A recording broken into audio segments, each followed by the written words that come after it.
11ই জানুয়ারি যুব ভারতীতে ISL derby ঘিরে অনিশ্চয়তা। গঙ্গাসাগর মেলার জন্য ডার্বিতে পুলিশের পক্ষে নিরাপত্তা দেওয়া সম্ভব নয় জানিয়ে দিলেন ক্রীড়ামন্ত্রী অরূপ বিশ্বাস। নিরাপত্তা দেওয়া সম্ভব নয় বলে আগেই আয়োজক মোহনবাগানকে চিঠি বিধাননগর পুলিশের।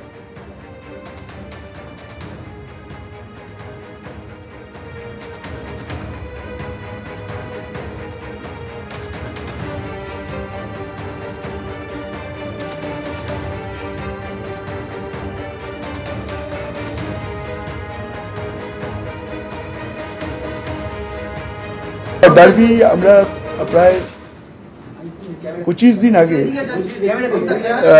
দিন আগে আমাদের পুলিশের তরফ থেকে জানিয়ে দেওয়া হয়েছে যে তখন গঙ্গাসাগর আছে, ফলে আমাদের পক্ষে পুলিশ অ্যারেঞ্জমেন্ট করা সম্ভব নয়। That is not our lookout. আমরা নিরাপত্তা দিতে পারবো না, পুলিশ অ্যারেঞ্জমেন্ট করতে পারবো না, বাকিটা তো যারা অর্গানাইজ করবেন তাদের ব্যাপার। হবে কি হবে না আমরা কখনো বলছি না, আমরা পুলিশ দিতে পারবো না, বিকজ আমাদের কাছে তার থেকেও বড় ইভেন্ট আছে, সেটা হচ্ছে গঙ্গাসাগর। কোটি কোটি লোক আসেন সেখানে, তাদের নিরাপত্তাটা আমাদের কাছে সব থেকে বড়। 10ই জানুয়ারি থেকে শুরু হচ্ছে গঙ্গাসাগর মেলা। 14ই জানুয়ারি মকর সংক্রান্তি স্নান, সেই উপলক্ষে কড়া নিরাপত্তার ব্যবস্থা করা হয়েছে গঙ্গাসাগরে। আজ একথা জানালেন দক্ষিণ 24 পরগনার জেলাশাসক সুমিত গুপ্ত ও সুন্দরবন পুলিশ জেলা সুপার কোটেশ্বর রাও। উপকূলরক্ষী বাহিনী, বিএসএফ সহ সব এজেন্সির সঙ্গেও সমন্বয় রাখা হচ্ছে বলে জানিয়েছেন পুলিশ সুপার।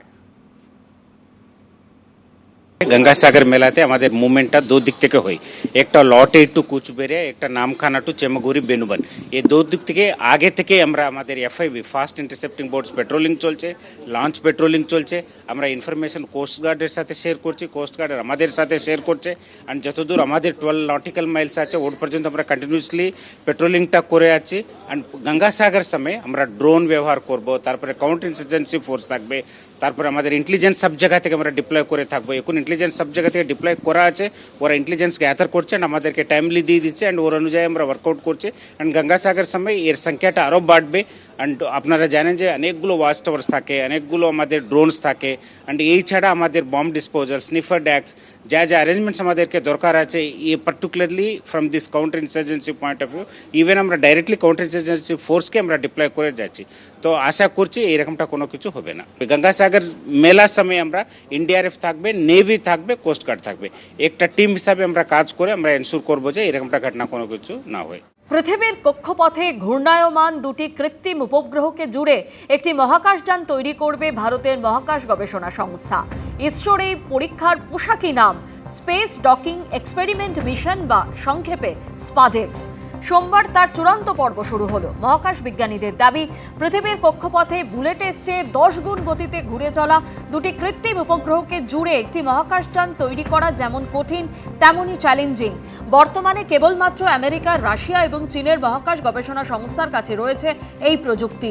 30শে ডিসেম্বর মিশনে সফল হলে চতুর্থ দেশ হিসেবে এই ক্লাবে যোগ দেবে ভারত।